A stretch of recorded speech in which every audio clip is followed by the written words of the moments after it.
Welcome, Sister Girls, to another interview. I am so excited, and we have a very special guest. I know you've probably seen her products and her all over, especially the internet. Like you took the internet by storm, especially TikTok. So, Corine Marie, how are you doing? I am doing great. Thank you so much for having me. Okay, so I always start the interview with this question. So, on a scale of one to your favorite song out that's out right now, how do you feel? So, 10 being the song, and then one being like away from the song first, and you got to tell us the song. So my favorite song is by Stevie Wonder, Mhm. As. So that's the song And you're a on my 7. playlist. Yeah, I'm a 7. Okay, that's not bad considering one is the lowest. Yeah. Um, I'm like, so that's you're not that bad. You're not like a 4 or 3. Okay, so my biggest question is, how did you go from being a fashion designer to an author? So it's one of those things that I look at myself as a creative person. Mhm. So when you are a creative person, like you don't get too attached to one title. So I never looked at myself as a fashion designer per se, but Mhm. someone who creates, someone who brings what's inside of me to the outside of me. And I think fashion does that. And also writing is that. So you have these ideas or these worlds, so to speak, in your mind. Same thing with fashion. You have an idea about how something could look. You envision yourself and how you would feel in it, how it would look on your body, the places you would go in that outfit. And you just try it. You go to the store, you get the supplies, and you sit down and you create it. And the same thing with writing. You have this idea of these characters and how their lives would play out and how they would kind of live day to day. And you just sit down and you write it and you create it. And so I think they go hand in hand. Yeah, yeah. So, what made you want to become an author? Like, what made you want to just start writing? And who was the first person that actually told you that you were good at writing? Um, so nobody ever told me that I was good at writing. Really? Yeah, I actually was. So I failed English in in college. Like I Mhm. had to take that class twice, Mhm. and so I never saw myself as a writer. And when I was writing my first book, I wasn't writing it to be a writer. I was writing it to kind of get out this story. Like I was having these dreams and I just started writing the dreams down. And I've always been a reader. So I think naturally it kind of just transformed into a novel because that's kind of what was playing in my mind anyway, because I read a lot. So I sat down in my car while I was waiting for my daughter to come out from her school pickup line. And I would just sit there and write out what was in my head. And after a year or so, I had a book. And I had to be brave enough to put that book out there for people to read it. So once Mhm. I had the book out there and people read it, that's when I started getting the feedback that I was a good writer and the Mhm. story resonated with them so much. So I think it was just me doing something that was honest and authentic to me Mhm. and relatable. And that's what connected to other people. I love that because I could see where like you had a story, but even just based on like you not passing English, that could make you like, some people be like, well, I must not be good at the thing because I didn't pass it on the first try, or I didn't like, excel at it. Because a lot of times you hear people who are writers or authors or poets, they be like, oh, I've always been a writer, I've always been great at English. Like that's where I kind of like thrived. And so I think this is a great message for people that are listening. Like, I want to write a story, but they might not feel like they've had the best writing experience in the past, or like been good at English and the art, you know what I mean, in that space. And like you can still, Yeah. it doesn't matter, like, if you have a story in your heart. Um, so in one of your videos, you said you wouldn't consider yourself a romance author. And I thought that was very interesting. So I was like, well, what do you consider, like, if you had to create a genre for yourself, what would it be? And like, where would you place your story? Like, what is the difference between your stories and or like I guess, a general romance? Yeah. So, like Beyonce said, I think genres are a tricky thing. But no, so when I said that, like I was thinking more so, like sometimes when we read these books, like sometimes it's about these two people that they're getting together, and they're trying to, make this thing happen for them in this togetherness. And I think when I write, I'm thinking more as like two individuals coming together. Like what does that look like? Like you're working on your individual self and you're over here working on your individual self. And so the story is not centered around the romance, even though it is a romance, so to speak, but it's more centered around these two people growing. So I think that how I write would fall more into, well, what I want it to reflect when readers are reading it is more of like an inspirational or aspirational thing. Like they can look at themselves and see themselves in the character and feel like they want to grow. Like I like to write romance for the heart and soul. So like when you I sometimes I think of it in terms of like it would, if it was a music genre, it would be that soul, R&B type of thing. So sometimes like when you think about that, like it's not necessarily about the romance or the love story, but it's this internal growing that's happening inside of you. But in the books, it's just happening to be, a a male main character and a female main character as well. I love that. I think that is cool because that's especially because there's so many subgenres within romance. There's so many. So it's like I totally understand what you're saying. Um, so what's one thing that you wish that you knew before you published your book that you didn't know? Like you had no idea. You be like, if I would have knew this would have made the experience either more enjoyable or you would have had just more wisdom in especially in a certain area. And it could be any facet of it, the business, the marketing, just the creative side, any aspect of it.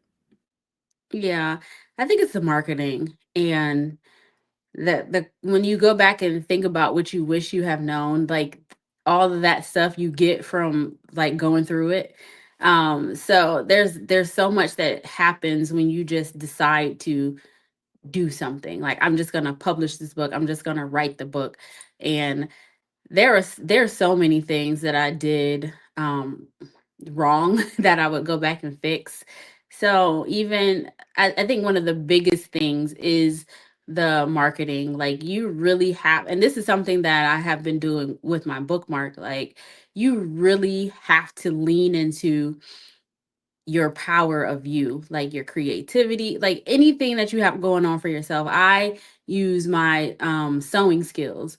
So like how can I use my sewing skills, something that I have worked on for years, to create something and then put it out there and then market it? And it's like you have to be consistent, you have to show up every day, like you really have to go create heat for yourself. So that would be the biggest thing that I would go back and kind of have a little bit more wisdom on. Mhm. I get that. And everybody always says marketing is hard because I think the idea of like marketing yourself or thinking of new ways to promote yourself and your product, I don't think most people sit down and think like that's not in our everyday lives. Like, how can I market myself to Right. people to make them want to engage with me? You know what I mean? Because even when you do it on social media, it's like you post a picture in your best light and people just like it and they keep on moving or they comment. Mm. But now you're trying to sell something that's outside of yourself, even if it's yourself in fashion or yourself in, books, it's still like, dang, I gotta show up in a different way other than just like, hey y'all. Um, Yes. so speaking of that marketing on October, and I think this was so awesome because I love social media. I've been in social media forever. But on October 10th, specifically in 2024, you posted a video on TikTok of yourself making a bunch of stylish bookmarks. And the views weren't that high. But then you posted that same video again on October 30th. And that second post was the one that went viral. I don't know if people know that or not. So what made you post it again and you change it up a little bit because the second video has a narration of you kind of explaining it and the first one is just you making it. So what gave Yes. you the thing to say I'm gonna do it again anyway and just switch it up? Because most people would have been like, dang. And then you did it back to back. You didn't even give it like a little. You said I'm gonna do it back to back. Yes. Well, something that I did that was I spent like all 2023 like studying social media marketing. I took classes, I took several classes and I just started putting it into practice. Like, okay. So they said like when you post a video and They said just try stuff. So I was just trying stuff. So I tried that video and like without the narration or the voiceover. And then I tried it with the voiceover. So just trying to see and get different results. And that's one of the biggest things that I learned from social media. And then once you see that something works, you keep going with it.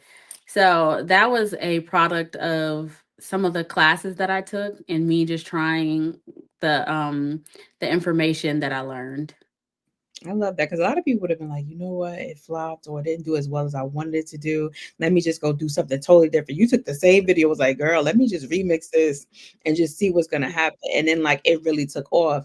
And so the I think item. another thing I want Mhm, to say about that too is they say specifically on TikTok to post every day. Well, mhm. I don't have everyday, Yeah. content. So I was repurposing that too. So a lot of the videos that I post are repurposed in some kind of way. Sometimes I do have time to get more content and other times that I don't.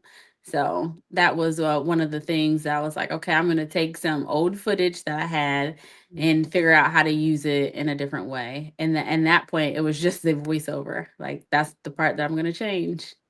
And that makes so much sense because it's like most people have jobs, they have lives, they're in school, they're doing many other things on their way to becoming either the content creator or the creative. It's like I can't stop this and be like, because it's I think for people who don't make content or not into social media marketing, they believe that it's just post and go. I'm like, people be having scripts. You got to scout locations. Is the background okay? Is the noise going to be all right? How long is this going to be? Can I get everything quickly into 1 minute or 2 minutes? Like, what's the watch time of people on this social media platform? It might not be as long as somewhere else. So it's a lot of thought that goes into it, and it can be discouraging. So it was so great to see that you didn't get discouraged and you did it, and it was just like boom. So the boom is the bookmark. So I don't know if you have one. So let me just see it because I know people. It has gone viral. Like I remember so many people like sent me your video, and I was like, oh my god, that is so bomb. So Okay. you can explain what it is and how it's made, and what gave you the idea to like make some dope, flashy bookmarks. Okay, so let me explain it. So this is the bookmark. It is made out of fabric and Hmm. it's attached to like a cute purse strap, so to speak, and then it has a wallet attached to it. And I'm going to Hmm. show you it inside of a book. This is not my book, but this is a book that I still haven't read yet, but I want to read. You know how you have those books that you buy. Uh-oh, I dropped it. Um so, you know how you have those books that you want to purchase Yeah, the because you TBR. see them? Yeah. You, I've seen this one all over social media and I just wanted to read it. It has a beautiful cover. So, basically, the bookmark goes in the book just like a bookmark does. And then you just close it in there and you carry it, like a little purse on your It's so shoulder. cute. It's so cute. So Thank you. once you did the second post and it went viral, I'm sure like everybody in their mind, because I promise you, everybody, because I have a book club and I like to read, everybody sent me that story. And I was like, yo, we gotta get some, like, how do we, and it was just like, I think once I started to like get it, make sure it was legit, because I was a little funny about like what's going on with TikTok Shop. It Right. was gone. They were gone. Like the black ones were gone. And so, how did you handle that once people saw the second video? It goes viral. What is the next thing that you do once everything starts coming in? So So to be honest, when I posted that video, I only had like 100 bookmarks that were ready and were created. So I only had like 105 that I had ready to sell. And I wasn't, even though I had uploaded them to TikTok Shop and I had uploaded them to my website and Etsy, for some reason I wasn't planning on them going viral even though I was posting about them. It was just me posting. My mindset was like I'm just going to get my feet wet and I'm just going to, practice selling these. But I had signed up for like 3 holiday vendor shows and I told myself if I can sell all 100 of them at the holiday vendor shows, then I'll know that I have, something going on here. Um And to be honest, like I was trying to I made these with the thought in mind that I just finished writing a book, and I was thinking about how I was going to promote that book in a creative way. And one of the things I was going to do, I told myself I'm going to go back to what I know. I know how to make clothes. I know how to sew. So, and another thing that I do in my city is I have a fashion show. So, I had a fashion show in 2023, and it was very successful. It was like the whole community was there. It was like a gala. We all dressed up. It was so much fun. So, I was like, I want to do another one of those, but I'm going to attach it to my book launch. So I had the thought of like the models carrying my book down the runway, like it was like a fashion accessory. So this was like all part of this book launch that I was planning. And I just put it out there, and then when I got all those orders, I was just like, oh my gosh, let me shut my site down and try to fulfill everything.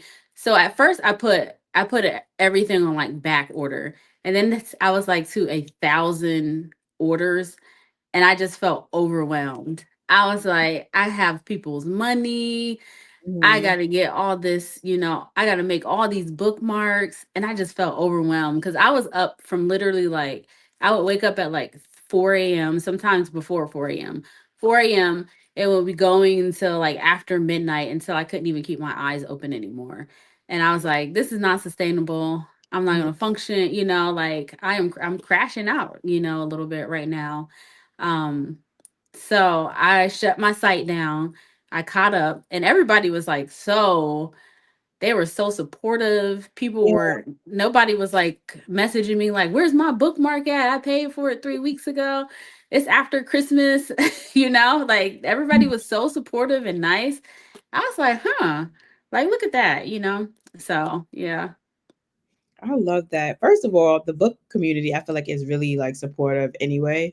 And then it was just Yes. like you kind of told you can see the progression and you can see when it like took off. So I'm like, for anybody, especially when you said you only were thinking about 100 and it went from 100 to 1,000, that's a big jump. Anybody would feel Yes. overwhelmed. I think even the best person, when you even think about what the best possible outcome could be, you would still get overwhelmed once it happens, right? So how have Yes. you been able to manage it now? Because I'm like, you've been out for a while, but you're still new, and you've been adding new designs. Yes. So now, so I had my friend, she came and helped me. So once I had all these orders, I was like, sis, I'm over here drowning. She's like, if you need any help, let me know. I was like, okay. And I'm the Mhm. type of person, I have trouble asking for help. Like I am like one of those people who like I will put the world on my shoulder and try to carry it.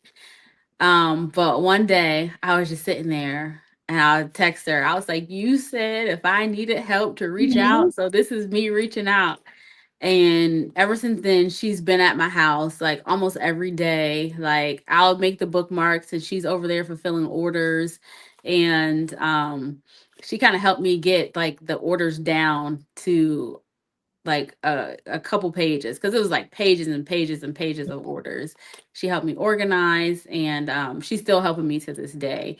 And then one of the biggest things that I did was I started looking for a manufacturer, somebody who can help me sew. Mhm. Um, so that's where I am today. I have a manufacturer, and I also have my friend. She's helping me on the order fulfillment side. Okay, so I'm one of those people who I know how I want things to look. Like, Hmm. I know how I want it to look, and then there are people who can look in the Marty bag and see, like, sparkles, a color, and they be like, "Oh, this is gonna be that." I don't have that gift. You have that gift. And so how do you manage how do you manage coming up with new designs and also being like, I want to do this, I want to do that. But then when you see the inbox, like on your comment section, sorry, in your comment section, it'll be people asking for specific ideas. Like they'll be like, oh, I want this to have a coin purse. I want this to be sparkles. I want this to be that. So how do you know when to say, okay, I'm gonna implement that into like the design, one of my new designs, or when to be like, nah, I don't think that's gonna work, especially with your design, your fashion design experience. Yeah. I think that that part is kind of like a internal knowing, you know, Mhm. like sometimes I see those comments and I'm like, I mean, like that's too much. Like they Yeah. asking for too much. They asking for too much. And then other times I see the comments and I'm like, you know what? Like I'll give that a try. So one of the things I just implemented, and I'll show you. People were like, well, "What happens if you're at the end of the book or the very beginning of the book? Like, will the bookmark stay in the book?" So I added this. It's just like a ribbon. Like it's like a But keep the yeah. spot. Yeah, yeah, yeah. Yeah, so you can, Oh. mark your place at the if you're at the very beginning or the end of the book. Mhm. And they were asking about that kind of from day one. So that was like October, November. And Mhm. I just started implemented that in March. And some things just take time and you have to be okay with saying like, people are either going to buy it how it is or they're not going to buy it how it is, which is completely fine. And some people said they waited until I had this and now they're going to buy it. Some Mhm. people waited until I got longer bookmark versions because I launched with just paperback size, and they were like, "Hey, I love like big hardback books. Like, do you have anything that was going to fit that?" And I was just saying, not at this time, but giving myself permission to take things one step at a time, because the success kind of came fast and I Mhm. got overwhelmed and I had to be like, like this is a blessing, but it's also like I have time, to continue to make it grow and branch out and try different things. So I just tried it. Like sometimes things don't work out and it's like, that's not it. So what Mhm. else can I do? So yeah. I love that because I feel like you were able to cultivate a space that became safe for you because that could have ran. It's so many people I see when they get to that spot that they just take off and it come like you said overwhelming and then it kind of runs them away. I've seen it in like the space of like authors when they create like something like when they drop a book and they want it to do well, but it goes like exceptionally, it does exceptionally well, but then it gets overwhelming and then you see them take a step back because it's like, wait, hold on. So I always Mhm. wonder like how do you maintain your mental because you got we go from having like maybe a normal amount of people asking you for things to like every day you wake up now it's like your inbox your engagement is high and you have people asking so many questions so also how did you manage that part like the visibility of it all because one minute you're like oh I'm cool I'm like getting views I'm building up momentum and then it's just like you're the bookmark girl you know what I Yeah. mean like you be Yeah. like a whole different like and it's like it wasn't like oh she did it in 2 or 3 years it was like oh 2 or 3 days it was like it was that quick. Yeah. So that part was a lot. Like I'm one of those people who I keep my like I am an introvert naturally. I keep my phone on do not disturb. Like after 5 o'clock. Like I don't have a whole bunch of people texting me. And if they do, I'm probably not gonna get back to them until like a day or so later. So that part for me was it was a lot to have all these messages in my inbox, all these people commenting, and I missed a lot, like I missed a lot of comments. I've missed a lot of the messages. And I just told myself, like, I hope that if they really wanted to reach me or get in touch with me, that they'll message me again. But there were days where I had hundreds of messages. So like my post went viral on three different platforms. It went viral actually on Threads first. Mhm. And Threads, they don't have the kind of Filter, algorithm yeah, that tick. filtering system too. Yeah. Yeah, so it's like you couldn't see, like I can't see exactly how many views I got, but my post on Threads, I made a post on Threads.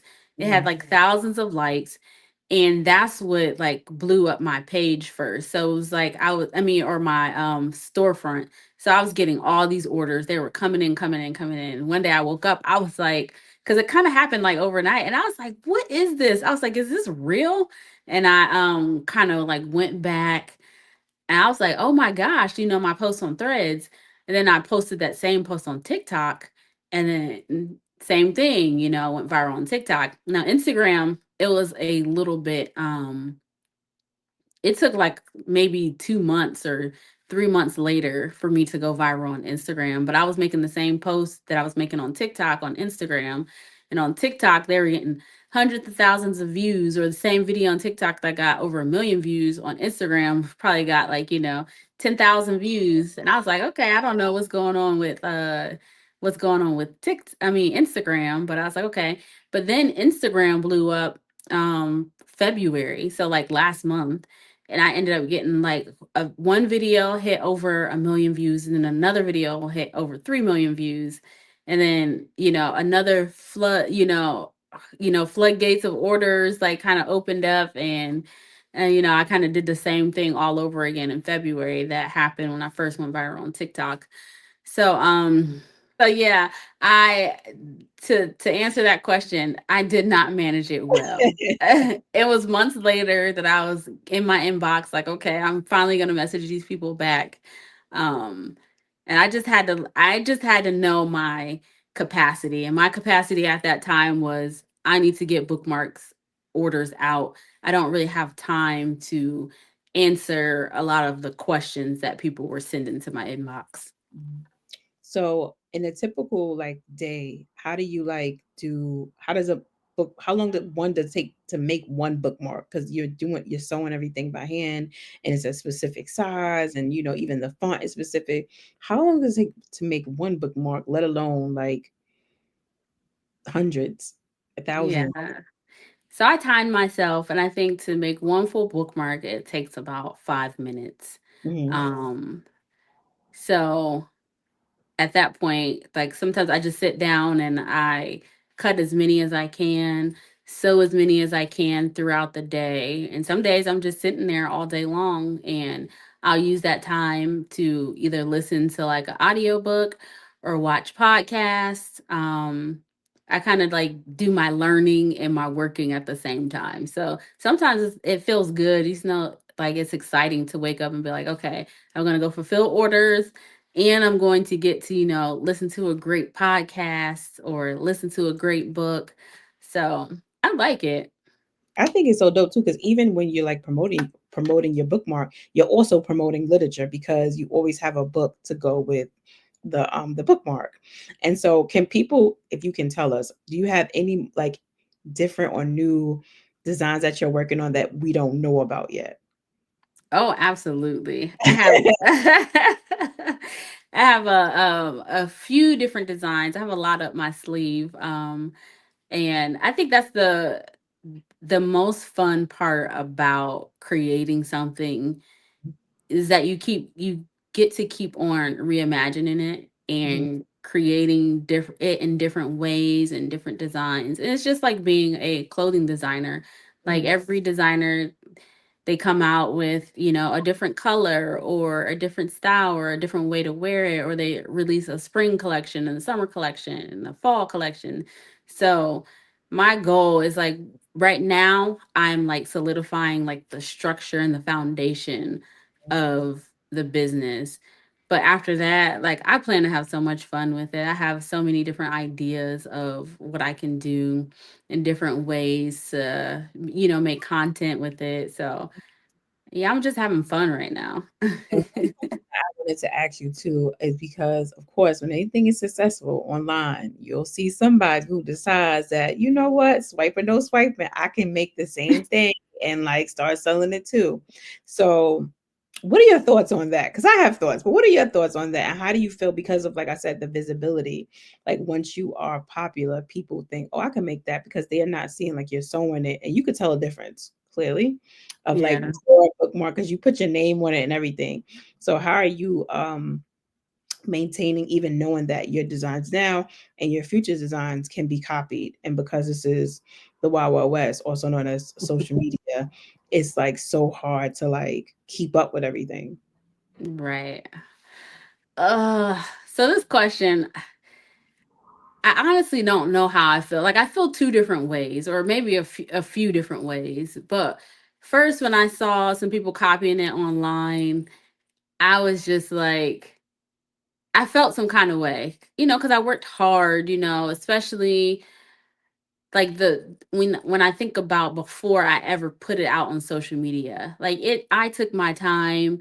like sourcing the kind of fabric that I was going to use. I went through a few different ways of how I was going to print on the bookmarks. I was like trying screen printing and things weren't working. So it took me a while to get the design like how I wanted it to be. And it's like, oh, I worked hard, and they're just gonna pop up here and post something and act like, they didn't see my page and, put it on their page. They didn't tag me or anything.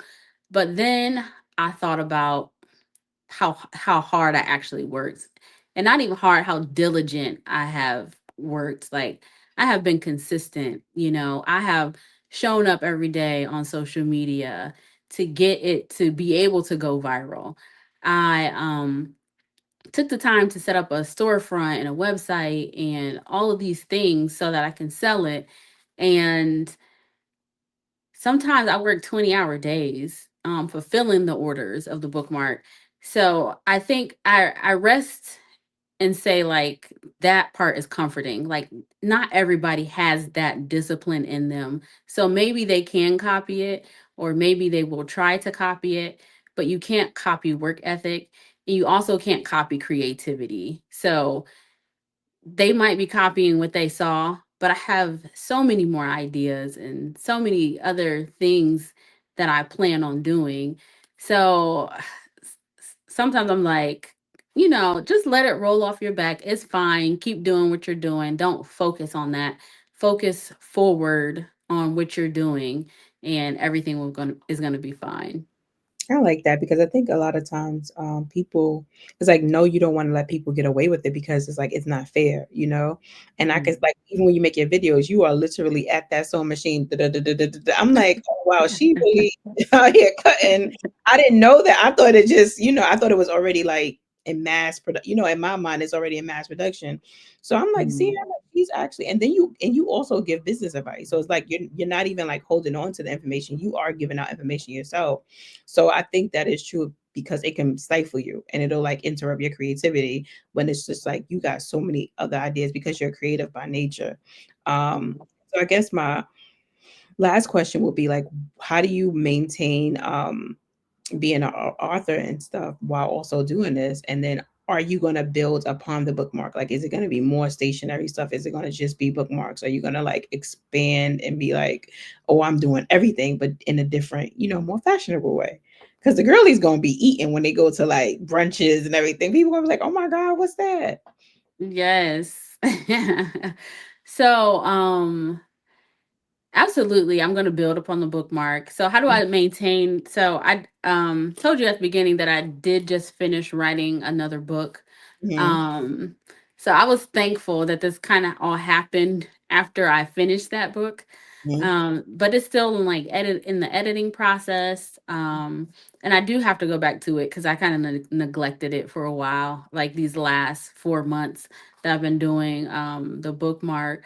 I have put my book kind of to the side and was like, you know what, I'll come back to that in a minute. Mm-hmm. So I do need to circle back to that. This morning, I couldn't sleep this morning, and sometimes I have this thought in my head. It's like, when you can't sleep, that means you just need to get up and get started. So I was Mm-hmm. up at like 3:38 this morning, and I Mm-hmm. was like, I don't feel like getting out of the bed, so I just grabbed my phone, I opened up my Google Docs, and I started reading through my book again and like editing editing it while I was laying there. Um, so I was being productive while still in the bed this morning.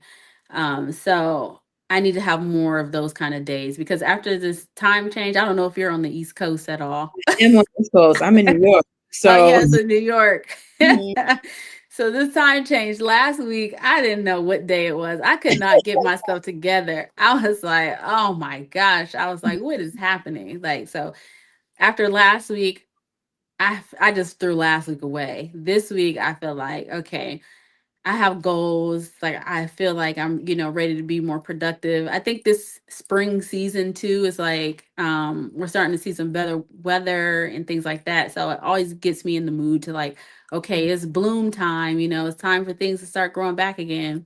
And I also feel that inside of me. It's like, okay, like it's bloom time. mhm, And I've been working on things for years. So I put my first book out in like 2015, and then I took it down and I rewrote it and I put it back out again. And I'm just now getting to the point where I'm accepting that life is a process, Yeah. and you have to continuously pour into yourself. You have to continuously pour into your dreams. So I feel like this dream of mine, um is like one of the first steps. There's so much more that I want to do. Like, I had spent time like making short films. Like, one of the things I want to do most in my life is turn my book into a movie. Like, I have Mhm. a whole script written, and I worked on that for a long time. Worked with the screenwriter, um and it's like, that dream is like one of those dreams that's in the pot and it's still cooking.